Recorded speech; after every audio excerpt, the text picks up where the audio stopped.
The Galactic Council chamber fell silent as Ambassador Kylie Morrison stepped forward, her heels clicking against the crystalline floor with measured precision.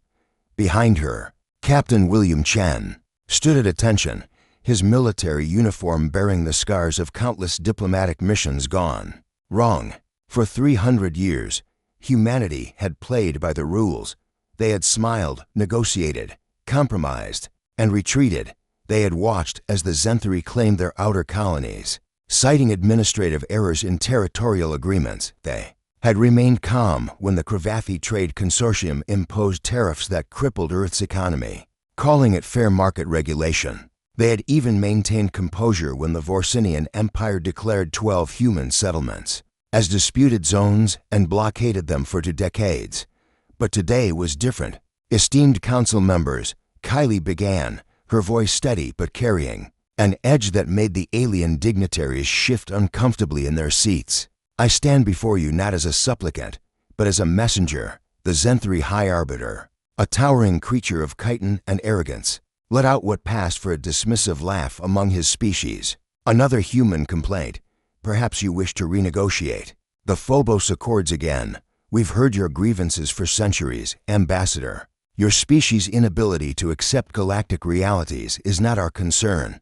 William's jaw tightened, but he remained motionless. They had planned for this reaction. Kylie's expression didn't change. Yesterday, at 0600 hours Galactic Standard Time, the Zenthri 4th Fleet opened fire on the civilian transport Esperanza, carrying 15,000 colonists including children to the newly terraformed world of New Prague.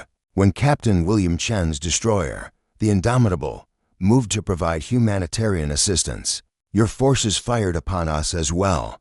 A regrettable accident in disputed space. The Arbiter interjected smoothly. There were no survivors. Kylie continued, her voice cutting through the chamber like a blade. 15,000 men, women, and children vaporized, and you call it an accident.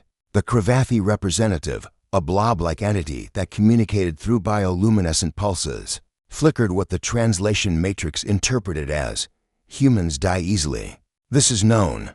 Perhaps you should build better ships. For a moment, Kylie closed her eyes. William knew what she was doing, counting to 10 in 7 different languages, a meditation technique she'd developed over decades of diplomatic service. When she opened them again, something fundamental had shifted. You're right, she said softly. We do die easily. We're fragile creatures from a death world you consider barely habitable. Our lifespans are short, our bodies weak. We have no natural armor, no toxic breath, no telepathic abilities. For 3 centuries, we've acknowledged these limitations and worked within the systems you established. She pulled out a small data tablet, its human design looking almost primitive compared to the holographic displays used by other species. But you've made a critical miscalculation. You've mistaken our patience for weakness, our diplomacy for cowardice, our restraint for inability. The tablet projected a hologram into the center of the chamber, a star map showing the positions of every major fleet in the galaxy. As of 2 hours ago, Kylie announced, the human fleet has moved to Delta Protocol. Every warship, every carrier, every destroyer that we've built over 3 centuries of peaceful expansion has been activated. You wondered why we requested so many mining rights in dead systems, why we built so many research stations in remote sectors, why our merchant vessels were always slightly over-engineered.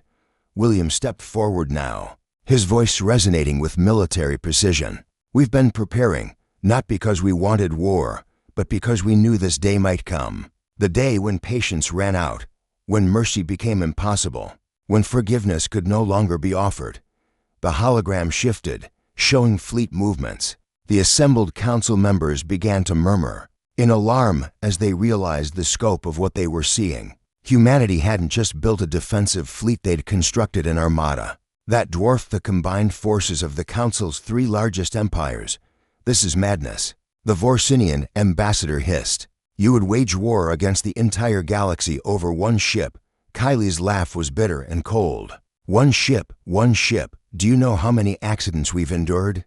How many colonies you've seized? How many trade routes you've blocked? How many times we've brought evidence of aggression to this chamber only to be dismissed, mocked, or ignored, she pulled up another display, a database of incidents spanning 3 centuries. Thousands upon thousands of entries, each one a human life lost, a colony destroyed, a promise broken.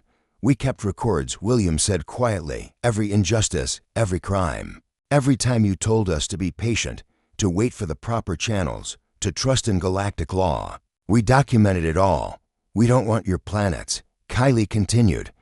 We don't want your resources. We don't even want revenge, though we've earned it 1,000 times over. What we want is simple: recognition, respect, the acknowledgement that human lives matter, that our children have the right to exist without fear, that our word means something, that when we say enough, you listen. The Zenthri Arbiter rose to his full height, attempting to intimidate.